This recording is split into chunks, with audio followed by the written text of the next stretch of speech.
ventilation. You have your diffusion of gases, transport of gases, again, both of your oxygen and your carbon dioxide, as well as your regulation of respiration.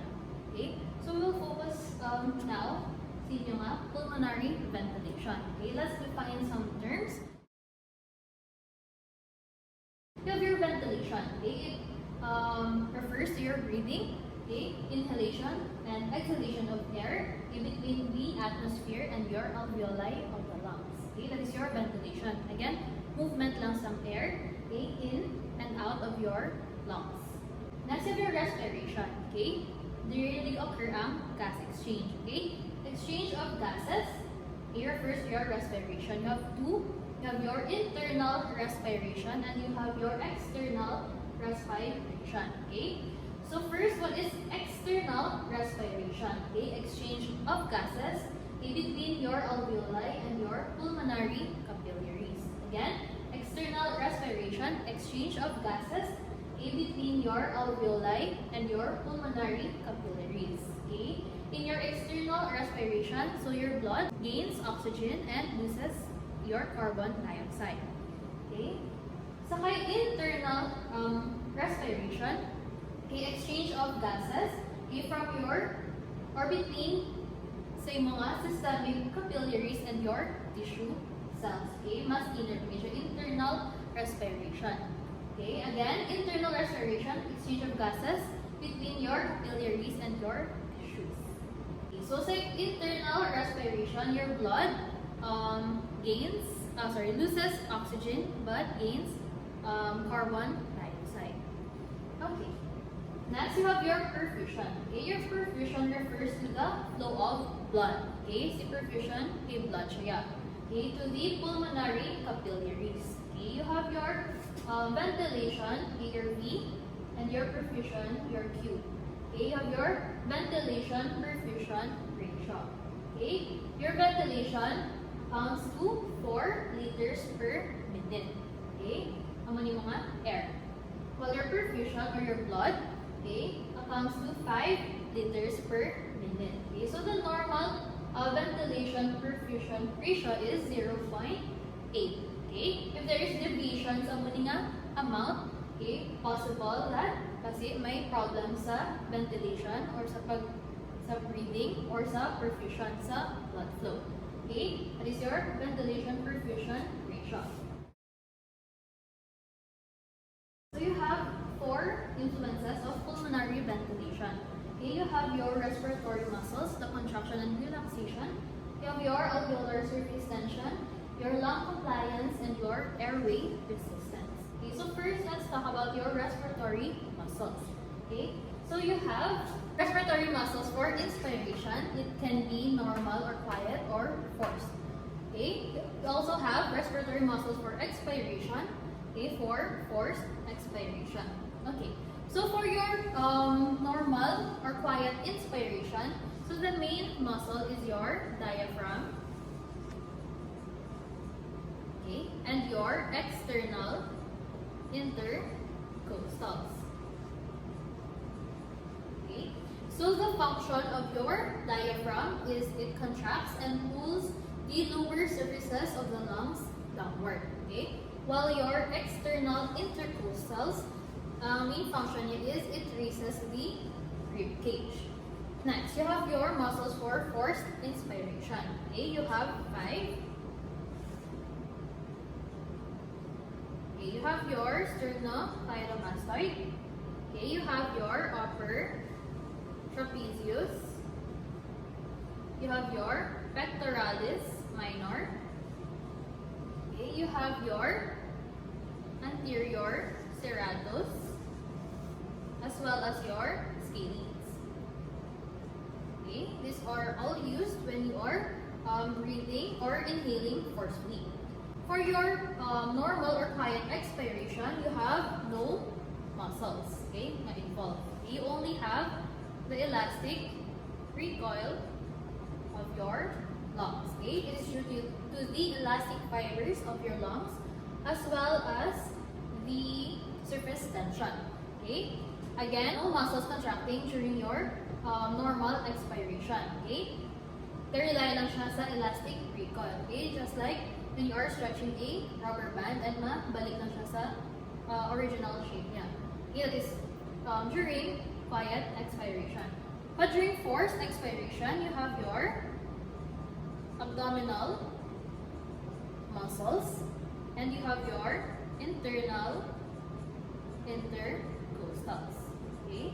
So the function of your abdominal muscles, okay, just like when you are coughing. Okay? During forced expiration, your abdominal muscles will contract so that extra force will lead to the abdominal contents to push upwards towards the diaphragm, thus compressing your lungs.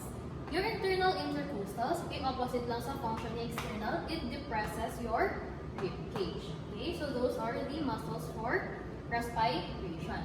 Okay, next, take note of both of these statements. Okay, you have your Boyle's law. Okay, your Boyle's law states that the pressure inside a closed container is inversely proportional to the volume. Meaning, if may increase the pressure, what will happen to the volume? It will decrease. Okay? If mag-decrease the pressure, the volume increase. Okay? So take note of that. And also, the air flows from an area that is from a higher pressure to lower pressure. Again, air flows from high pressure to low pressure. Okay, so let's discuss events during inhalation and exhalation. Okay, so at rest, you have your pressures here. Okay, so just take note more on the principal and less on the values. Atmospheric pressure, you have your 760 mmHg. Okay, it is at sea level. Okay, so constant siya nga 760 mmHg. Okay, so at rest, your alveolar pressure is also 760 mmHg. Okay, your diaphragm is relaxed and your intrapleural pressure amounts to 56 mmHg. Okay, so intrapleural pressure meaning the pressure between your pleura. Okay, it is always subatmospheric or 4 mmHg less than the atmospheric pressure. Okay, meaning 760 minus 4. Okay, so muna siya 756 mmHg siya. Meaning lower siya usually sa atmospheric pressure. Okay, it is due to the atmospheric pressure and surface tension that both of your pleura adheres to one another. Okay, okay, di ba kung mag-inhale ka, okay, both man ang pleura mo ga move, okay, forward, and mag-exhale ka, move man siya backward.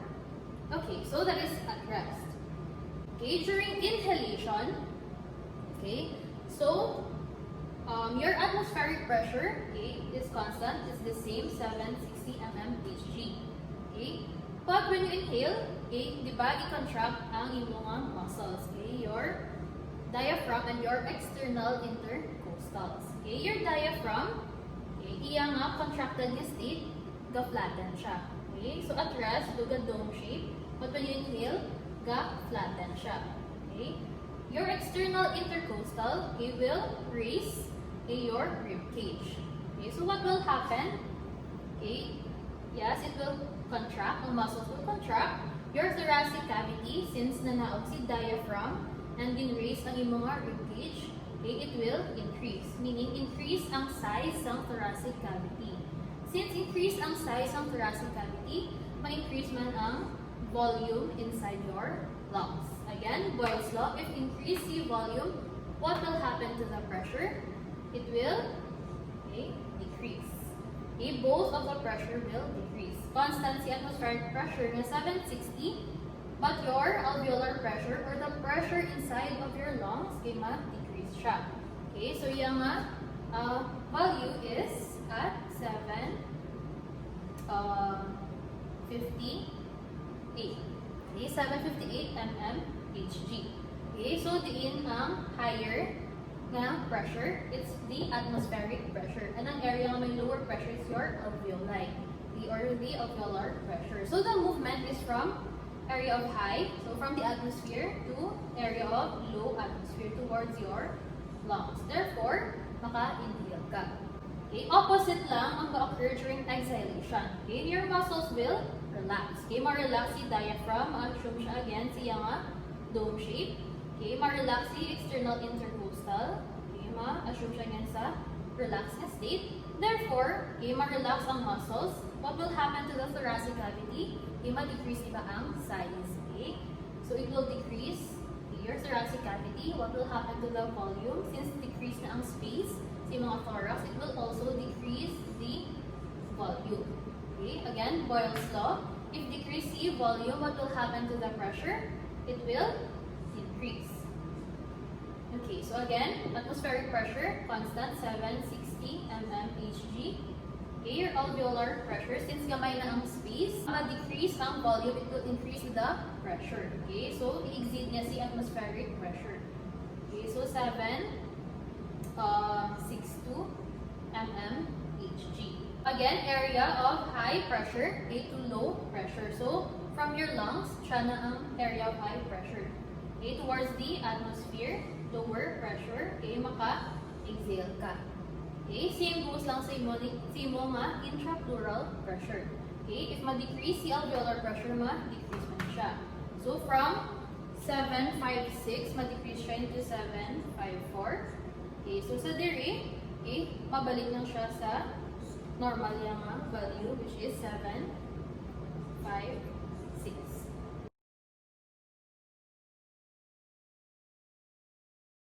So those are the events, okay, during your ventilation.